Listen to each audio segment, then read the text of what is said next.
Hi guys, this is Vysh from Vysh IAS. So we have completed chapter 1 to 7 and also chapter 12, which we combined with chapter 7 in the last video. And today we are going to go for chapter 8, which is a very big chapter and very important chapter, because like the name of the chapter, you see National Movement 1905 to 1918. So we have already entered the 20th century over here, and things are going to get more interesting and more important with respect to exam. UPSC puts a lot of questions from this particular era onwards, 1900s onwards, till the time we get independence. So chapter 8, 9 and 10 are very big chapters, which deals with the entire independence movement. Chapter 8 we'll do it in one single video, might be a lengthy video, so we'll have to go fast. Please make notes if required, pause wherever required, because there are a lot of content in each of the slides. We have tried to make this big chapter into 18 to 19 slides, which is like number of slides is very small because we have put lot of content in each slide. So make notes and feel free to ask questions in your in the comment section. So let's begin. Chapter 9 and 10 will be even bigger. Chapter 9 will be done in 3 to 4 parts, not in single. We cannot do it in single video. Chapter 10 also will be done in the same way. So let's begin chapter 8. So first is why militant nationalism grew from 1890 onward. This was actually a mains question asked few years back. Why did from 1890 the way the nationalists approached the freedom struggle movement changed, or how come militant nationalism started? In the last chapter we had seen how did nationalist struggle begin. So these points are similar to that, almost similar to that, but here we have to see the reasons for why militant nationalism arose. So because last time we learned only about moderates, this time there will be two new groups. One will be extremist and another will be the revolutionaries, where Bhagat Singh and all will come up. So details will be seen in the next chapter, but what were the reason for the rise of all these new groups, we'll see it here. First one is realization of true nature of the British, not conceding any important request or needs. So they understood, like Indians understood, like the British is here only for profit motive and they are not going to do anything for the Indians, even though the Indian National Congress has been raising their demands every now and then. Economic miseries from 1896 to 1900s. We learned already, like a lot of famines were happening and killed lakhs of Indians, but no action was being taken. Instead, the famines were actually forced upon to the Indians by the British policies. They were actually storing all the food grains and all for their own profit sake or their own consumption, and nothing was given to the Indians who were actually dying without food grains. Dissatisfied by the approach of moderates. The moderates approach is always 3P approach. That's how it's mentioned in the spectrum: prayers, petitions and protest. This is what they always do, and it was always a softer approach, and British never even cared. They will listen to the petitions and take no actions. Also, if action is taken, it would be just to appease the moderates for a short while, and there will be no long-term impact. Growth of education. Educated but unemployed. This was the condition of Indians at that time. Even now we have this problem, and the government is working somehow to increase the employment chances for the educated youth. So the educated youth being gaining knowledge from the institutions about lot of things happening around the world, they realized the real plight of the nation. They were not now restricted to only pockets. They could know a nationwide uh, problematic situation, and they could come forward to take action against them. Reaction to increased westernization. So again, Vivekananda, we have learned last chapter, glorious trade relations. India's glorious past was highlighted by social leaders like Vivekananda, and Indians wanted to gain back that self-respect and that status of India, where India was one of the richest and finest country, and so Indians wanted to gain back that. Dayanand Saraswati's quote is there: India for the Indians. So he wanted a complete freedom from all the foreigners who comes to India, and India should be for the Indians, the real Indians who live here. International influence. So international influence, we already know through education. The Indians started learning about the French Revolution, American Revolution, idea of liberty, equality, justice and all. Other than that, in the late 1890s or 1900s, there were a series of wars or international happenings in which British started losing very badly, and because of that Indians were motivated to start a revolutionary group. We'll see some of the events. 1870s Japan's growth. An Asian country grew without any help. They grew by themselves, and it was a very small island country, and they became one of the most developed countries. Like you know now, Japan is one of the most developed countries in the world. So they grew by themselves. 1896 defeat of Italian army by the Ethiopians. So African countries, small African colonized countries started defeating European powers. 1899 to 1902, the British faced reverses in Boer Wars. So right side there is a book related to that. Again in Africa, they started facing reverses, the British. 1905, Japan not only grew as a country in economy, but they also got a great military power, and they started winning wars over Russia. Russia was one a great power at that time. Rise of militant school of thought and leadership. So many new leadership were coming or rising from different parts of India. Unlike the moderates who were softer in their approaches, these militant leaders were revolutionaries, or they had an extreme approach. They will be later called the extremists. So some of the leaders are Punjab, Lala Lajpat Rai; Maharashtra, Bal Gangadhar Tilak and Vishnu Shastri Sipulankar; Bengal, Bipin Chandrapal; Aurobindo Ghosh, Ashwini Kumar Datta, Raj Narayan Bose. All these people are important, and the journals related to them will be there, here and there in each slide. Please make a note as and when we learn about them. Curzon's policy. As we knew, Curzon was the one who will initiate the partition of Bengal, and he had a lot of policies which are anti-Indian or which created hatred in the minds of Indian against the Britishers. So some of the acts names are there: Official Secrets Act, Indian University Acts, Calcutta Corporation Act, and of course the partition of Bengal, which we'll be learning in detail in the next few slides. So Swadeshi movement and boycott movement, one of the most favorite topics of UPSC, so please make notes or take down whatever is required from this slide. December 1903, the British India government announced the partition. That is, of course, Lord Curzon announced the partition of Bengal. The reason he gave was Bengal has 1/4 of the population of entire British India. So it is tough to manage such a huge population by keeping it as one province or one state. And the partition was on the basis of language as well as religion. And what they did was, a trick which was used was, they wanted to make this a less violent one, and so they told like the eastern side of the Bengal would be for Muslims and Dhaka would be made the capital. So Muslims were appeased by this. Dhaka will be made capital and will have unification. So the Muslims, who being minority of in the Indian population, they were always appeased by this popular trick of divide and rule played by the British Governor Generals or Viceroys. But the actual reason or the hidden agenda was to break the nerve center of nationalism against INC. So even in the last slide, if you saw the leader names, compared to Bengal, the other places had less number of nationalist leaders. Bengal always had lot of nationalists. Like the picture here you see is Surendranath Banerjee. All those strong leaders were there in Bengal, and they wanted to split it so that the actual nationalist movement begins to degrade, and they wanted to take some action against INC, whom they used to call as disloyal Babus. We have seen it in the last video. So we'll see the protest in two phases. 1903 to 1905 it will be moderates protest, and after 1905 it will be extremists protest. So Surendranath Banerjee, KK Mitra, Prithvish Chandra Ray, these are moderate leaders, and these are some of the journals: Bengali, Sanjeevani, Hitabdi newspapers. August 1905, Swadeshi and boycott movement was declared by the moderates. Again in 1905 October, the partition of Bengal actually happens. So the people in Bengal with the leaders, they marched on the streets. Early morning they bathed in the Ganga, which was considered holy. They tied Rakis of unity, marched across singing Vande Mataram song, which was famous at that time. Vande Mataram was taken from Anand Math. Anand Math was a work by Bankim Chandra Chatterjee. Please remember these facts.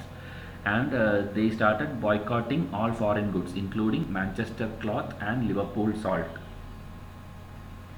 Now we'll see important leader names which are important for prelims. Chidambaram Pillai was the leader at Tamil Nadu. This is for Swadeshi movement. Lal Lajpat Rai and Ajit Singh at Punjab. Ajit Singh was actually a relative of Bhagat Singh. Said Haider at Delhi, Bal Gangadhar Tilak at Pune and Bombay.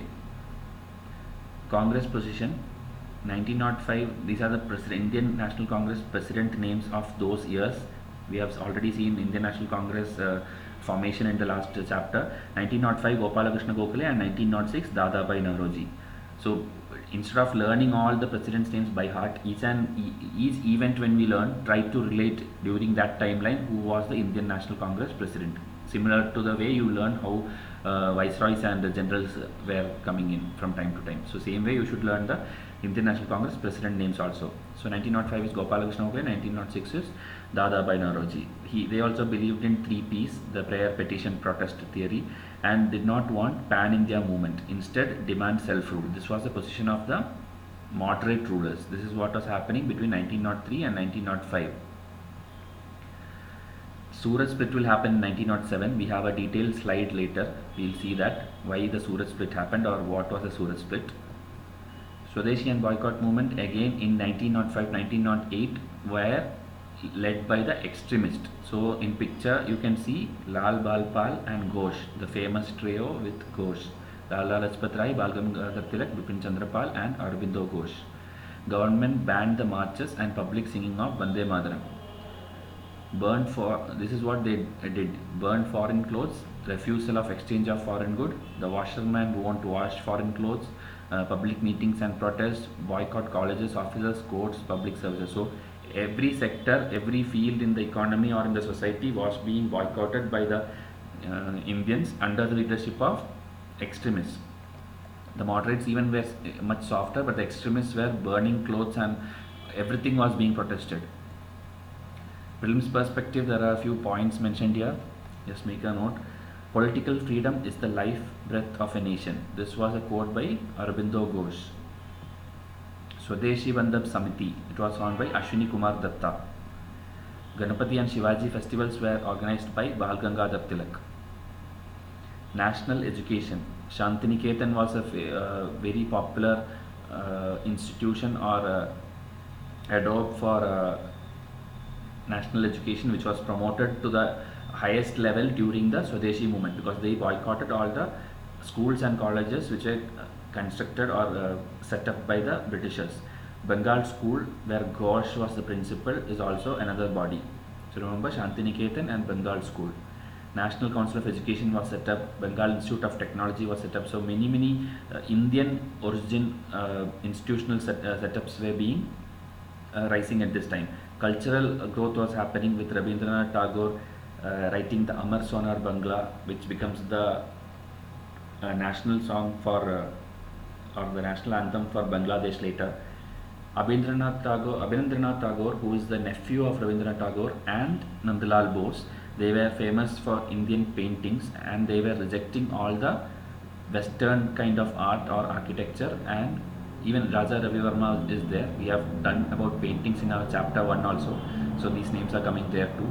So remember these names. Culturally, education wise, economy wise, everywhere Indians were trying to set up their own institutions. Now the participation. This also prelims based. UPSC has asked multiple times like who participated or who stayed away. So students, women, few Muslim leaders like Liaquat, Maulana Azad, Abdul Rasul, they participated. Lower middle classes in cities and towns, certain sections of zamindars also participated in the Swadeshi and boycott movement. But who stayed away? The upper middle class Muslims, the Muslim peasantry, stayed away. 1907, All India Muslim League was formed to add to this distance. So already upper class Muslims were not participating, and Muslims were not there in much numbers. Like if you remember 1857 revolt, Hindu-Muslim unity was at its peak. But in Swadeshi movement, if you see, a lot of Muslims stayed away. So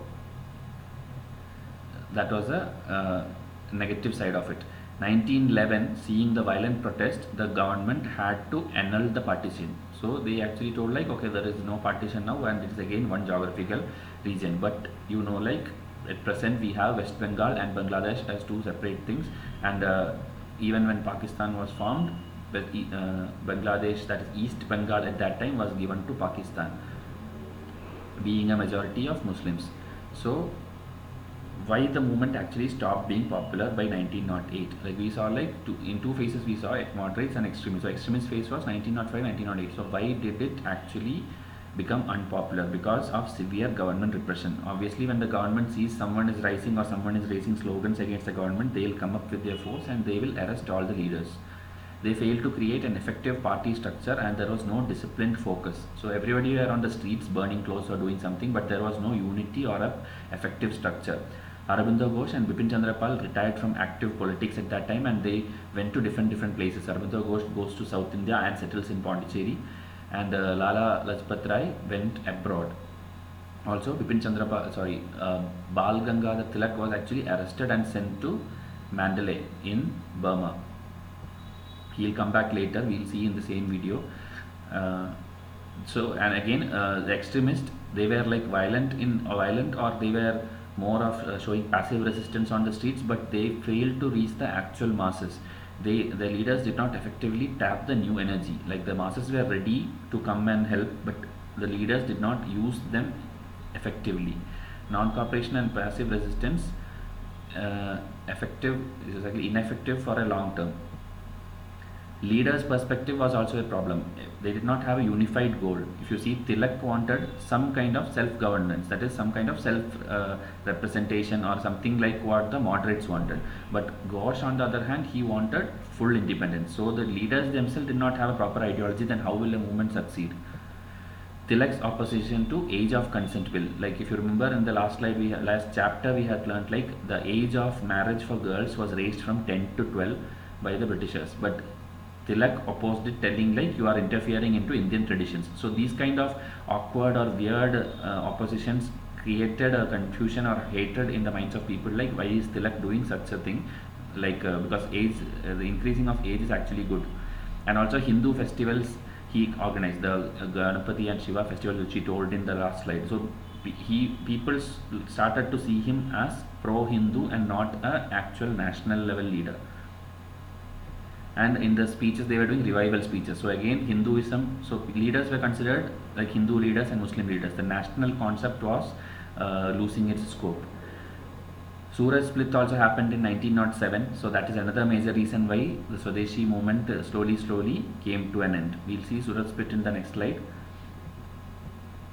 So what was the Surat split actually? Surat, we already saw the president names. 1905 it was Gopalakrishna Gokhale, and 1906 it was Dadabhai Nauroji. The pictures are given in the right side. The bottom right, it is Rash Bihari Ghosh. So what happened was, meanwhile the Swadeshi and boycott movement was happening, the INC presidential meetings were happening as per planned in December. In 1905 it happened in Banaras. Moderates wanted constitutional means and within Bengal. So moderates actually wanted the Swadeshi movement to be within Bengal and not a national level movement, because they thought the masses are not yet ready for a pan-India movement, and always approached the PPP method. Extremists on the other hand wanted passive resistance like burning clothes and boycotting everything, and also extend outside Bengal. But the moderates anyway passed the resolution supporting Swadeshi and boycott movement, so split avoided at this stage. So there were differences in opinion, but the moderates agreed to the Swadeshi and boycott movement, so split did not happen at that time. But slowly differences were increasing. 1906, Dadabhai Nauroji becomes the president in Calcutta. Actually at this time the extremists wanted someone among themselves to become the president. They wanted Bal Gangadhar Tilak, or they wanted Lala Lajpat Rai. They wanted someone from their side to become the Indian National Congress president, because always it is the moderates who is becoming the president. But now what happened is the moderates played a trick. Dadabhai Nauroji was the senior-most person or senior-most Congress leader. So no one will protest against his nomination for the presidentship. Some of the moderates will make Dadabhai Nauroji the president. Extremists were gaining popularity, wanted Tilak or Lala Lajpat Rai, but moderates played the trick of suggesting senior-most person and won. Declared goal: need Swarajya or self-government. So this is actually another potential question. UPSC will ask, like, in which Congress session was the term Swarajya or self-government first used? So it is 1906 under the presidency of Dadabhai Nauroji in Calcutta. It was mentioned only but not defined. They did not have a clear-cut meaning of what is the actual meaning of Swarajya. Okay, so it happened in 1906. Moderates' dream: see Indian participation administration. Extremists' goal: widespread resistance and fight for several. Both have a different ideology. Again, these two terms are important for UPSC aspirants as well, dream and goal. You should not say like you have a dream to become a UPSC uh, officer after this. You should not say like you want to you have a dream like you want to become a IAS. It should be a goal, because dream is something where you just have a vision but you don't have a plan. Goal is something where you set plans and then you work for it. So always you should have a goal, not a dream. Okay, let's continue. So 1907, now the next year December, again session has come.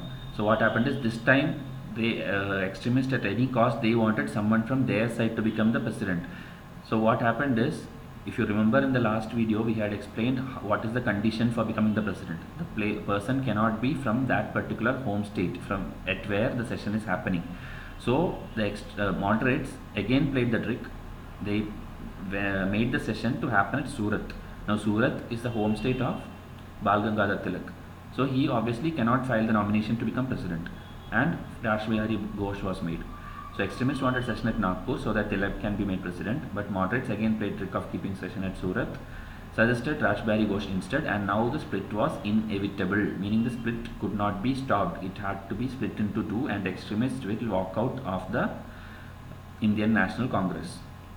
So that is the Surat split. So now you know in detail about how the events proceeded, and you can write an answer if anything is asked about Surat split and the president names also. Also one more thing, 1907 and 1908. In both years, it was Vysh Ghosh. He became president consecutively, which is a rare thing which happens. Consecutively he became president in 1907 and 1908. Just remember that fact. Now we'll see differences between moderates and extremists. We have seen like how they started their work towards national struggle, but we'll see what were the basic differences between the two. So moderates, they were popular among zamindars and upper middle class in town. Extremists, on the other hand, they were more popular among educated middle class and lower class. Moderates had Western liberal thought. Extremists, they were more of traditional and Indian history culture symbols were promoted by them. Moderates were partially, you can say, loyal to the British crown, but extremists, they considered the crown unworthy of claiming loyalty. They considered them as a total enemy and they wanted to throw them out of India. Moderates thought British would help if come to know real situations. That is why they wrote their prayers, petitions and all those things in a softer way.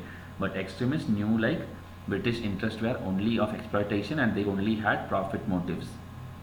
Moderates felt masses not yet ready to participate in political work. We have already seen this. But extremists had immense faith in masses and they wanted to bring them to the national struggle front. Moderates demanded constitutional reforms, but extremists demanded Swaraj and only Swaraj. They wanted self-governance. Moderates were patriots. Both were patriots actually, but moderates is like doing everything in a constitutional way and not believed in sacrifice or going into violent struggle. Extremists, on the other hand, were patriots who made sacrifices. They did not care about the government position or the INC presidentship much. The only time they did was because they felt moderates are going very soft onto the British. That is why the Surat split also happened. So these are basic differences.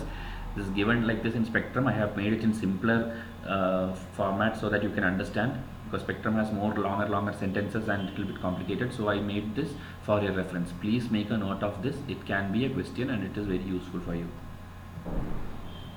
Rise of revolutionary. So now we'll go for the third group. Government's strategy was basically of 3 steps: repression, conciliation and suppression. So repression is like in a softer way they'll go and try to stop things which is being done by the nationalists. Conciliation is like the carrot policy, carrot and stick policy when we told last time, the carrot part of it. They'll give some small appeasement kind of policy, some reforms just to keep the leaders silent. But actually in the long term it will be of no gain for the Indians. Suppression will be if Indians get onto the streets with violent struggle, they will suppress them with violent methods or punitive charges. See, again the same thing, mild repression, a peace moderate with reforms, final suppression of extremists. So this is the 3 steps of repression, conciliation and suppression. Leaders were getting suppressed, but the youth were now into militancy and were looking for any chance to go against the government. So the youth is the one who is the part of revolutionaries. But they did not believe in violent mass struggle, but believed in Russian and Irish methods of individual heroism. If you know, at that time, parallelly in world history, Russian Revolution happens, and also the Russian style of protest was individual heroism, the communist style, or you can call that time it was individual heroism was at its peak. Someone will go and shoot a governor general, someone will throw a bomb at some assembly, they'll do individual heroic activity. So the youth was basically attracted to that, and not like go onto the street in huge numbers and do mass struggle.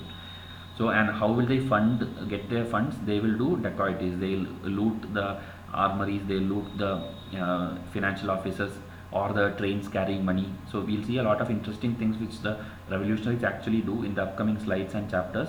So let's see. What was the disadvantages actually of the overall things which are happening now? Overemphasis on Hindu religion, which kept most of the Muslims away. We have already seen senior leaders were doing activities or which are related to more of pro-Hindu. So the Muslims started keeping away. The idea of individual heroism kept mass struggle away. So the youth were doing individual heroism, and so masses could not understand how they can contribute to the national struggle. Isolated events were happening in different pockets of area. Because there is no mass struggle, there is no march, or there is no strong leader, because Mahatma Gandhi is yet to come in picture. Okay. So those are few disadvantages. Next, prelims perspective, a lot of factual information were there, so I thought to combine everything and put it in one slide from this chapter. There are more big things or detailed mains type of questions to be learnt after this, but just this slide will be prelims perspective. 1879, a Ramosi peasant revolt happens, which was led by Vasudev Balwant Phadke. This was asked 2 or 3 times in UPSC prelims, like what is he related to, or they asked the other way, who is the leader of Ramosi peasant revolt. So make a note, Vasudev Balwant Phadke. 1902, first revolutionary group in Bengal at Midnapur under Jnanendranath Basu. This is a revolutionary group which came up first in Bengal, and the leader is Jnanendranath Basu. Anushilan Samiti is a very important body from which lot of revolutionary youth comes out, and it was founded by Pramota Mittal, giving training to members. Yugantar Weekly, started by Varendra Kumar Ghosh and Bhupendra Datta, who were members of Anushilan Samiti.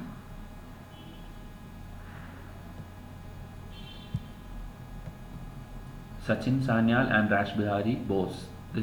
These two are very important characters who will keep coming in picture every now and then. They were part of a lot of national movements, and you have to remember one thing. This is Rash Bihari Bose. Whoever we were talked during the Surat split was Rash Bihari Ghosh. Okay, they are two different personalities. Rash Bihari Ghosh was a moderate, and Rash Bihari Bose is a revolutionary. They organized the Secret Society. So you should know Secret Society was started by Sachin Sanyal and Rash Bihari Bose in Punjab, Delhi, UP. Now few important names. 1897, Chapekar brothers are there, who are actually the disciple of Tilak. They killed a plague commissioner of Pune, whose name was Rand. Pune, it was like affected by plague, a disease at that time, an epidemic, and at that time, because of unwelcoming British policies, the youth Chapekar brothers, they wanted to show off whatever agitation they had, and they killed the plague commissioner. 1899, Savarkar brothers are there. Veer Savarkar and his brother is there. They organized Mitra Mela, later merged with Abhinav Bharat. So you should know Abhinav Bharat and Mitra Mela. These two are related to Savarkar brothers. You should, all these brothers thing are very important when it comes to prelims. Later you will learn also the Ali brothers in Khilafat movement, and in decline of Mughals we had seen Sayyid brothers, who were kingmakers, who helped Farooq Siyar become the king. So whenever this brothers thing comes, please make a note, because match the following questions can be easily framed out of it. 1907, Yugantar group attempted murder of Sir Fuller. Again, individual heroic activities. Yugantar group is actually again a revolutionary group. Here you see Yugantar Weekly, similar to that. At the same time, Yugantar group was there. 1908 and 1909, two events happened. 1908, Prafulla Chaki and Khudiram Bose. These are also important revolutionaries, threw a bomb at a carriage targeting white judge Kingsford. So they attempted Kingsford's death in Muzaffarpur, which can be called Muzaffarpur Conference also. But instead, two ladies got killed. And out of this guilt, Prafulla Chaki will suicide.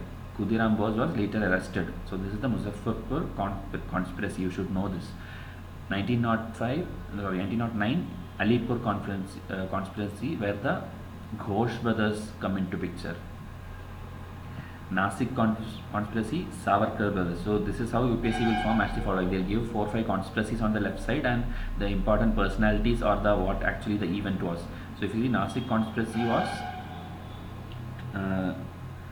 Jackson, a district magistrate, was killed. So first here Muzaffarpur it was a judge Kingsford, and Nasik it is magistrate. 1912 Delhi conspiracy, Sachin Sanyal and Rashbihari Bose again, who started the secret society. They threw a bomb at Viceroy Hardinge. This is the Viceroy at that time, 1912. Madanlal Dhingra is again a famous personality, I think asked once in UPSC. He killed a bureaucrat at London, not in India, at London. So he killed Curzon Wiley. Newspaper and journals which are important at that time, which are related to the revolutionary group especially: Yugantar and Sandhya in Bengal, Kal in Maharashtra, Punjabi obviously in Punjab, Anjuman-e-Mosibani Watan and Bharat Mata, these both by Ajit Singh. So these are all in Punjab. So the 3 presidency wise they have given. Bengal there are 2, Maharashtra there is 1, and in Punjab also there is 2. So hope you made a note of all these things, because there are a chance of lot of questions coming from this single slide itself. We already in Facebook we have put a table for all the conspiracies and the related leaders and events.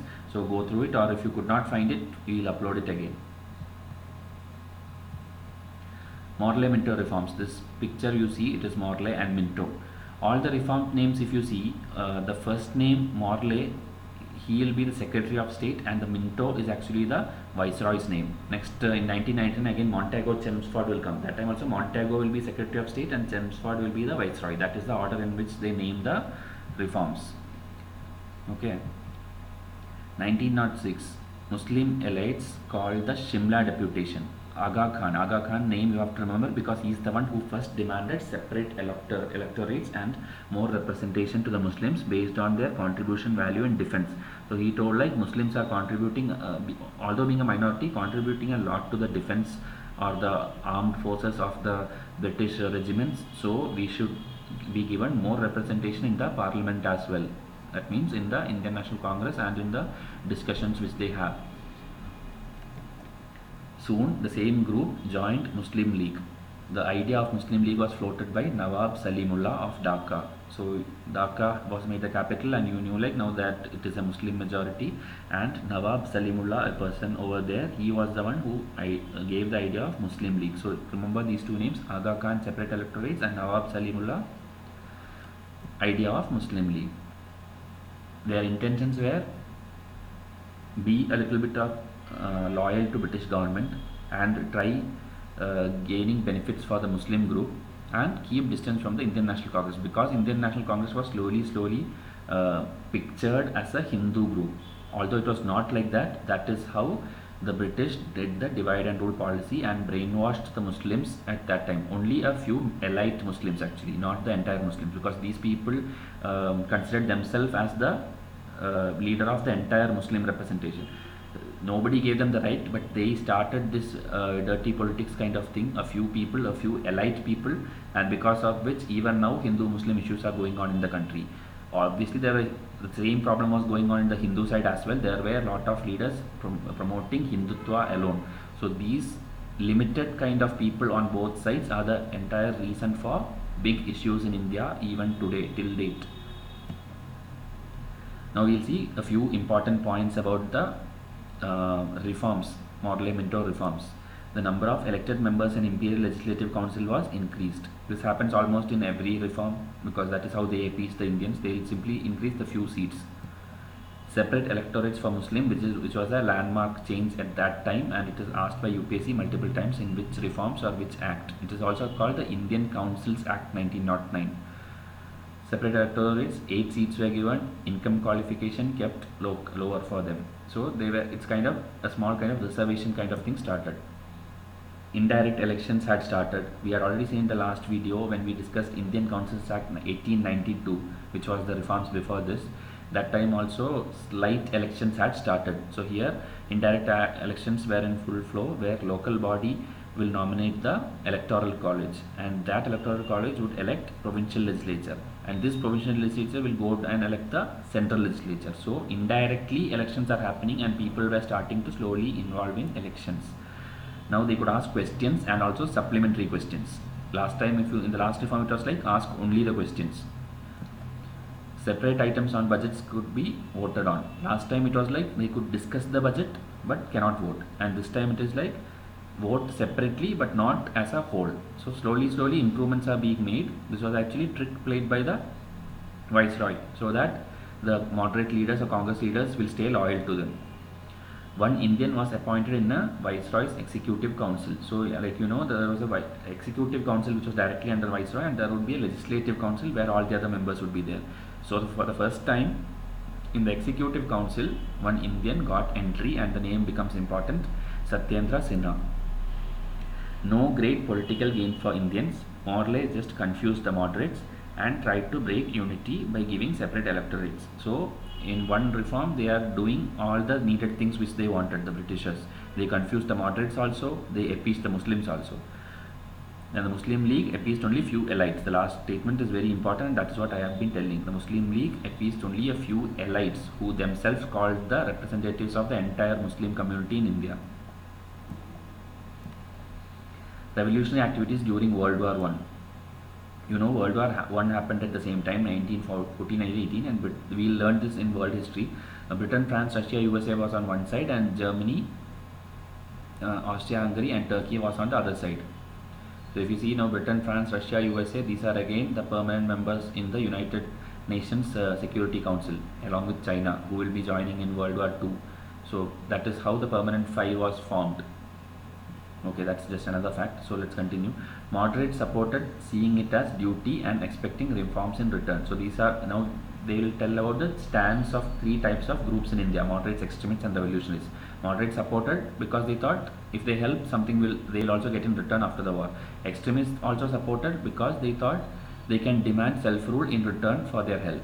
But now revolutionaries, the third group, they decided to use this opportunity to wage a war on British rule. Okay, they were not concerned about, or they already knew like these Britishers are not going to do anything for the Indians. So they decided to wage a war. And so parallelly, mutinies happens across the world. Mutiny in Singapore. A Punjabi regiment, Punjabi Muslim 5th Light Infantry and 36th Sikh Battalion. You don't even need to remember the names at all. Jamadar Chishti Khan, Jamadar Abdul Ghani, Subedar Daud Khan, a few leaders went against or formed a mutiny. We learnt about lot of Sepoy mutinies when we learnt the 1857 revolt. Similarly, a mutiny in 1915 happened. Many were killed and many were arrested and hanged. Like 37 is the number given, and 41 transported for life. Like people are sent to Kalapani or people are sent into Burma, Rangoon jail. So like that, people were transported for life. Activities within India, what was happening in both the sides, Punjab in the west and Bengal in the east. Bengal leaders were again Raj Bihari Bose and Sachin Sanyal. They were helping the Gadar revolutionaries. We'll see the Gadar movement in the next slide, which is a very important world event and which is very popular in news also nowadays. They got pistols and rounds of ammunition from Rodda firm in Calcutta. So like we told, in resemblance to the Russian or Irish method for individual funding or individual heroic activities, they were gathering these arms and ammunitions. Jatin Mukherjee, who was popularly known as Baga Jatin, was mentioned in Spectrum, so you also have to learn. He disrupted the railway, captured Fort William, landing of Germany. This was actually his vision or what he wanted to do, but it was actually foiled. The plans foiled due to poor planning and coordination. He died a hero's death at Orissa. So just remember the name. He was a leader, revolutionary leader at Orissa, Jatin Mukherjee, popularly known as Baga Jatin. Now the story of Gadar and this Komagata Maru incident, which is very famous incident, and recently the leader of Canada, he actually apologized to India on its anniversary. If you are following current affairs, you would have heard about Komagata Maru incident. We'll see what was the actual incident now. In North America, many Indians had gone there actually. Soldiers and peasants had gone there in search of better opportunities because in India they were struggling for a livelihood. In 1911, these leaders also reached over there. Lala Hardayal, Taraknath Das, okay, Taraknath Das, Ramdas Puri, G.D. Kumar, Sohan Singh. You don't need to remember all the names, but Lala Hardayal and Taraknath Das is very important. They also reached North America. So initial bodies were set up in the foreign. We know a lot of bodies which are set up in India, but at foreign, two important bodies are there at Vancouver and Seattle, and the names are Swadesh Sevak Home and United India House. Try to remember these names, Vancouver and Seattle. Okay. 1913, Gadar, a weekly newspaper, was established, and its headquarters was at San Francisco. This is also asked at UPSC prelims multiple times, so please remember San Francisco, Gadar. Leaders were again Lala Hardayal, Ramachandra, Bhagwan Singh, Kartar Singh, Barkatullah. All these people again comes into picture in struggle within India also. What is the Komagata Maru incident?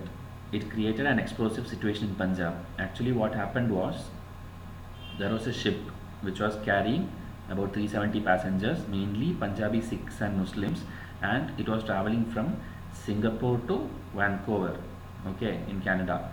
But the Canadian authorities, they turned back. They did not allow the ship to stop there or dock there, and they did not allow the people to enter into Canadian soil. This was actually because of British influence. British had influenced the Canadian authorities and told do not allow them to come over there, because the British will never allow any Indians to live or settle in peace anywhere at that time. So after 2 months of uncertainty, that means people were almost in the ship itself in the sea, and they could not enter there. So the ship came back and it anchored at Calcutta in 1914. But now the inmates, the people in the ship told, we don't want again to be settled in India, we want to go back to Canada itself. And conflict obviously arose at that time. 22 people died. The Gadar decided to interfere. Okay, Kartar Singh and Raghubar Dayal Gupta were sent to India. From North America they came to India, and also last slide we saw like Rash Bihari Bose and Sachin Sanyal. They were here at India helping the Gadar leaders. This is what we saw in the last slide. Funds were raised by public authorities, but the mission failed due to treachery. Again, someone from within leaked the news of Rash Bihari Bose, Sachin Sanyal, everybody gathering funds and arms and weapons and all. And again, so because of Indians within the group who were cheating their own people, many got arrested, and the whole conflict were going again in favor of the British. So because the Canadian authorities did not allow, this is why the Canadian leader recently in public, he apologized to Indian government. Numerous court martials, severe punishment, special courts, detention without trial. Sachin Sanyal transported for life. Okay, now I think we don't hear Sachin Sanyal anywhere in the next stories to come, but Rash Bihari Bose will again come into picture because he escaped to Japan, and from there later when Subhash Chandra Bose reaches Japan, he meets him there. So Rash Bihari Bose have been in picture, like I told, in multiple events, very famous events. You will see Rash Bihari Bose in picture. Now the next important thing in this chapter is Home Rule League movement, which is again a favorite topic of UPSC. In response to World War I, a more effective movement was launched. Okay, Home Rule League movement was not a thing which started in India. It started outside India in lines of Irish Home Rule League. The factors leading to the movement. So why did or how did this come into India? We see the factors. This can be a question, so please make a note of it. Instead of isolated events, India needed an organized pressure unit. So that is why the idea of Home Rule League came into existence. That too by Annie Besant. We'll see the details. Moderates were disillusioned by the Morlemento reform. We saw like Morlemento gave some weird kind of appeasement policy through reforms, and the moderates were now silent. They were like happy, like okay, they have given us these many representation, they have given these many seats, they have taken one Indian to executive council. So moderates were like stopping to raise their voice. People were under pressure, wartime miseries, high taxation. Like for World War One, for funding the soldiers and giving them food, Indians were taxed at double or triple rate, and entire money was going into the funding of the World War soldiers of the British. So people were under pressure. Tilak was released from Mandalay. If you remember, he was sent to Mandalay after the Swadeshi movement. Now he is back and he is ready to take up leadership. And Indians wanted to set up an independent body involving all the nationalists. Like moderates and extremists have split, so they wanted a common body where everyone will come together again and fight against a common cause. Annie Besant wanted to expand her sphere of activity in India. If you remember last chapter when we studied social movements, last chapter, social movements, Theosophical Society by Madame Blavatsky we had learnt, and Annie Besant was a part of it. So she wanted to expand her activity in India, and so she thought of making a home rule version for India. That is how home rule movement started. So how did the proceedings happen? In 1914, INC session tried to compromise between extremists and moderates. Like 1907 they were split. So 1914 they tried, but it failed.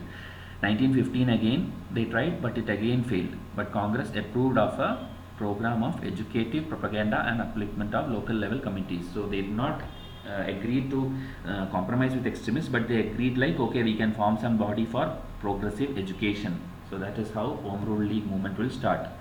The movement was launched. Activities what they did was promoted political education, started national libraries, holding conferences, taking classes for students, organizing plays, religious songs, newspapers, collecting funds. So other than the Indian National Congress, now another big or important body is Home Rule Movement.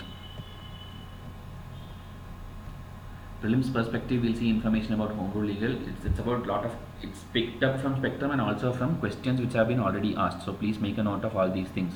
Annie Besant, two newspapers related to her as New India and Commonweal.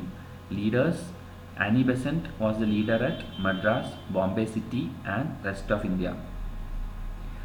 Rest of India I will tell because we'll see Bal Gangadhar. Bal Gangadhar Tilak is only in Maharashtra region excluding Bombay City. Okay, only in that sphere he was the leader.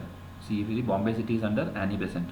So don't get confused. UPSC can confuse you here because we will always think like Bal Gangadhar Tilak was always in charge of entire Maharashtra. But here Bombay City was under Annie Besant and the rest of India also.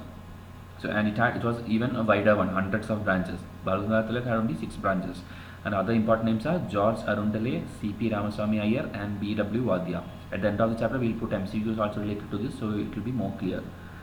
Later the people who joined are Motilal Nehru, Jawaharlal Nehru, Jinnah, Madan Mohan Malaviya, Balubhai Desai, C.R. Das, Lala Lajpat Rai and members of Servants of India Society. Who started the Servants of India Society? We have already done this in the last chapter. Try to recall and try to answer this in comments, because if you start learning now, only then you will be able to recall it in the actual prelims exam. It has been asked once in UPSC, Servants of India Society is related to whom? So please try answering it. And who are the ones who did not join? Anglo-Indians, majority of Muslims, because they felt alienated. They thought again this is a Hindu majority group, because Bal Gangadhar Tilak was leading one of the section. What was the government's reaction? Governments obviously came up with repression. Students were banned from meeting publicly. Tilak banned to enter Punjab and Delhi. So lot of restrictions were being put by the government. Annie Besant, B.P. Vadya and George Arundale was arrested, and this was a very famous event because after this Subramaniam Iyer, he renounced his knighthood in protest. Like people will get the title of sir or something, that is called knighthood. So that night he actually gives up his knighthood, and this is asked in UPSC multiple times. Subramaniam Iyer was the one who gave up his knighthood. Later when you learn Jallianwala Bagh, Rabindranath Tagore will give up his knighthood. So this becomes important. So this is a quote by Montagu, the viceroy at that time. Sorry, Montagu was the Secretary of State. Shiva cut his wife to 52 pieces only to realize he had 52 wives. So it means the government thought like by arresting few and by doing some restrictions or ban, it will come to an end. But what happened was it again widened and people again started coming in protest of the arrest, like example of renouncing the knighthood and all. So that is the significance of this quote. Annie Besant was released from jail in June 1917 and later she was made the INC president that year. So she was the first woman president of Indian National Congress. This is also a prelims question. The first Indian is not Annie Besant, it is Sarojini Naidu. Later, I think in about 1925, she becomes the president. So remember names like this. All in all, only I think 3 women had become the president of Indian National Congress before independence. After independence, obviously you know Indira Gandhi, Sonia Gandhi, everyone will become. But before independence, the Indian National Congress body had only I think 3. Try to find out the third name. One is Annie Besant, one is Sarojini Naidu. Home Rule League, even though it became such a popular body, it faded out by 1919. So what were the reasons? Lack of effective organization. Then communal rights witnessed in 1917-18. We saw like the Muslim League Act being formed in 1907 and the later years saw a lot of communal clashes between Hindus and Muslims for unwanted or British forced policies or reasons. British always played the game of divide and rule and communal clashes were happening. So there was no unity among leaders. Moderates were pacified by Montagu's statement in 1917. So similar to how moderates were pacified by the Morley-Minto reforms in 1909, the next one, Government of India Act 1919, that is Montagu-Chelmsford reforms, which came in 1919. 2 years before that itself, Montagu had given a statement. I'll show you the statement at the end of this slide. That particular statement again appeased the moderates. Extremist approach of passive resistance again increased the distance. So again, moderates extremist problem was going on. Montagu-Chelmsford reform 1919 gave against changed mentality and approach. So all in all, the same point being repeated again. Tilak had to go abroad for a case. Annie Besant was arrested. Movement leaderless. So it is when that happened that slowly. And also you know Annie Besant was made the president of Indian National Congress. So Home Rule League lost its relevance because the main leader, she is also moving into INC and becoming the president over there. So the Home Rule League movement slowly lost its relevance. What were the significance of Home Rule League movement? It was a non-violent movement and it prepared masses for Gandhian style of politics. In the next chapter onwards, we will start Gandhian style because Gandhi arrives in India in 1915, almost the same time. But the first 1 or 1.5 years, he does not involve in any of these movements. He will be traveling around India after the advice of Gopalakrishna Gokhale, because he was coming back from South Africa after solving a lot of issues over there. So he wanted to study the entire picture of India and only then participate in any movement. So this Home Rule League was actually preparing the masses for non-violent style of politics. So not only for elite class, masses also involved. So that was one difference between INC and Home Rule. Montagu-Chelmsford reforms were influenced by Home Rule agitation. So seeing the Home Rule movement only, the Britishers started giving more and more rights to the people through new reforms. Efforts made for reunion of extremists and moderates, because we saw like Annie Besant wanted a body where everyone will come together. New dimension of national struggle, sense of urgency. So this showed like Indians could not wait much more and they wanted the Britishers to give self-governance to India as soon as possible. Now the Montagu statement which we referred in the earlier part of the slide, it is the government policy is of an increasing participation of Indians in every branch of administration and gradual development of self-governing institution with a view to progressive realization of responsible government in India as an integral part of British Empire. So Montagu told like the government is basically aiming at forming policies such that gradually or slowly Indians will enter into the governing institutions and progressive development or responsible government will be formed in India, but it will be integral part of British Empire only, but Indians will be representing more and Indians will have a right to self-governance. So he told a statement like this, but obviously when we learn the reforms later, we will see like not much has happened. They tried a lot of things in 1919, but it was just again appeasement politics alone. This is the last section of this chapter, Lucknow session of INC 1916. It was presided over by A.C. Majumdar. So the president in 1916 is A.C. Majumdar. 1917 it will be Annie Besant. We saw it in the last slide. Okay. Now 1916 it is important because the uh, two groups who had split, moderates and extremists, they will reunite in this particular session. So that is why A.C. Majumdar also becomes important. Old controversies became meaningless. Now after Home Rule League movement and all those things, they understood like the old controversies are no longer valid and they should come together.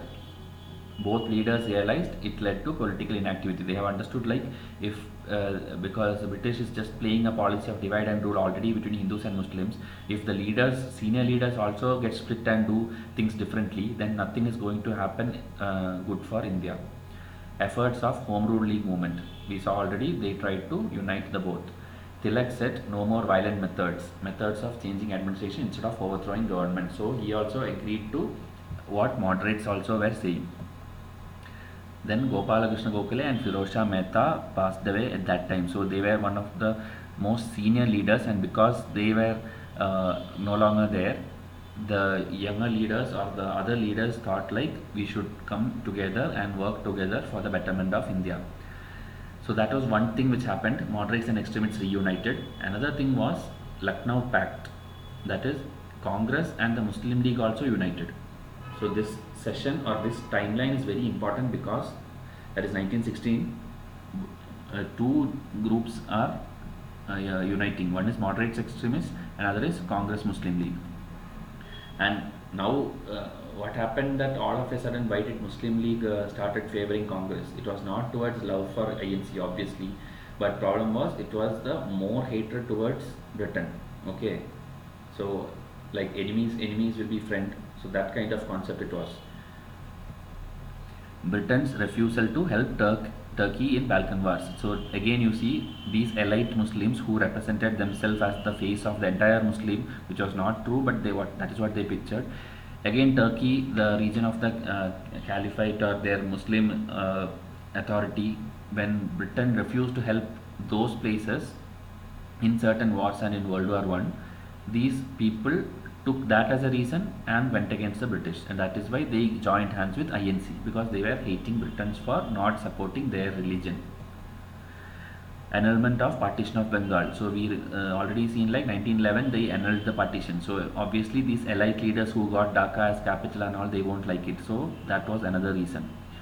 Refusal of British government to set up a university at Aligarh with powers to affiliate. So there were things happening which was all anti-Muslim, and all these came together for the Muslim League to develop hatred against the British.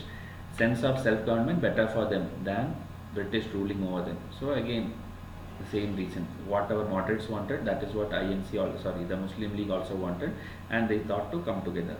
Maulana Azad's Al-Hilal and Muhammad Ali's comrade faced suppression during World War I. So some works by Muslim leaders were being facing suppression by the British government. Now we'll see the closing note, what is the overall positive effect and negative effect of this reunion. Positive effect was INC accepted, actually it is, I think it's a typo. The first one should be negative effect. Okay, sorry for the typo. Negative effect is that INC accepted separate electorates. Okay, whatever was given 1909, and this is what later leads to the two-nation theory. So it's a negative effect. It is a negative effect that, one second.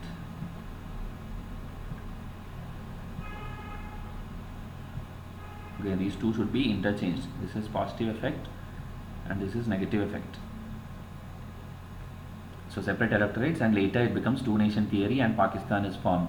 What is the other one? It did not alienate minorities. So it's a positive effect. The minorities were like Muslim League considering themselves minorities. They were also joined into the INC, and both of them agreed for self-rule. So this was a positive effect. So positive and negative both we have seen. This is the end of this chapter. We'll see some quotes and questions which can come for UPSC. The extremists of today will be moderates of tomorrow, just like the moderates of today were the extremists of yesterday. This is the Bal Gangadhar Tilak quote, which he said when extremist group were formed and they were in conflict with the moderates. Next one is Swadeshi movement was a turning point in modern Indian history. Elucidate. Question can come like this, and You can easily frame an answer, I guess, based on what we have learned. Next one is Suraj Sprit suggested that the policy of carrot and stick had brought huge dividends for the government. Elaborate the statement with respect to difference in working style of moderates and extremists. This was, I think, asked in UPSC once, that is why I mentioned here. So you have to basically explain the difference in working of moderates and extremists. Next one is the remedy lies with the people. The 30 crore Indians should raise their 60 crore hands to stop the curse of oppression. Force must be stopped by force. So it's again telling about violent method of protest. Reforms may not save the Raj, but if they don't, nothing else will. So Morley, the Secretary of State during 1909, he is telling like it is only reforms which can save India, because the leaders were trying for self-governance, but Morley is telling our reforms only will save your Raj. Reforms of 1909 gave to the people of the country a shadow rather than substance. The people demanded self-government, but what they were given was benevolent despotism. So again the same thing which we discussed, the carrot policy. Whenever something was asked or demanded, they'll give something else and they will complicate things and create even more problems. 1909 reforms, if you remember, they had given separate electorates, so Hindu-Muslim split also will happen obviously. They'll have communal clashes, and also they gave some small reforms to appease the moderates. So in one reform, two shots. Now we'll end with the prelims questions. Which of the following extremists have become the president of INC before independence? So we have already seen Suraj split happen because extremist leaders could not become the INC president. Now you have to tell whether any of these people could actually become the president of INC before independence. I have not mentioned in this slide because I want you to read the Wikipedia. Wikipedia has a tabular column with pictures of all the INC presidents from 1885 to 1947. So it's a very easy way to learn all these president names. We will cover it in lecture later, but if you look it yourself, it will be very helpful and you can answer this question very easily. You have to tell whether anybody could actually become the president of INC. Which of the following leaders are matched correctly? This we have covered already in this slide. Chidambaram Pillai, Swadeshi movement in Tamil Nadu. Rajagopalachari, salt satyagraha in Tamil Nadu. Salt satyagraha we will learn later, but I have included in the options. Bal Gangadhar Tilak, Swadeshi movement at Pune. Ajit Singh, Swadeshi movement at Punjab. So this is how UPSC will form questions. They have already asked about Chidambaram Pillai and Rajagopalachari multiple times. They can also form a combination of these options and form a question. We'll see one more question. Which of the following INC presidents are matched correctly during the years of conflict between moderates and extremists? This have been covered in detail for Suraj split. So just check whether it is right or not. Gopalakrishna Gokhale 1905, Dadabhai Naoroji 1906, Rash Bihari Ghosh 1907, Madan Mohan Malaviya 1908. Just check whether Ghosh or Bose, whichever is the correct one. Okay. So these were the important important presidents. You have to tell whether everything is correct. So we have completed a very big chapter which had a lot of events like the Swadeshi movement, boycott movement, Suraj split, Home Rule League movement, moderates, extremists, revolutionaries. It has a lot of coverage. Next two chapters, as I told, we will not do like this because this itself took more than 1 hour, I think. So we will try to do it in 3 or 4 parts, the chapter 9 and chapter 10, because individually it will take 3-4 hours to complete the chapter. That much huge it is, and it is much more important also. And if you need all the entire MCQs PDF from where we are posting questions at the end of each video, you can contact us on our Facebook page. Please answer the questions in comment section and give your feedback or suggestions so that we can improve the quality. Because unless you comment, we don't know whether it is actually benefiting you. Only 2 or 3 comments I see in most of the videos, so it does not actually motivate us to create more and more videos. So please give your comments and feedback. We'll come up with the chapter 9's part 1 soon. Till then, thank you and have a nice day.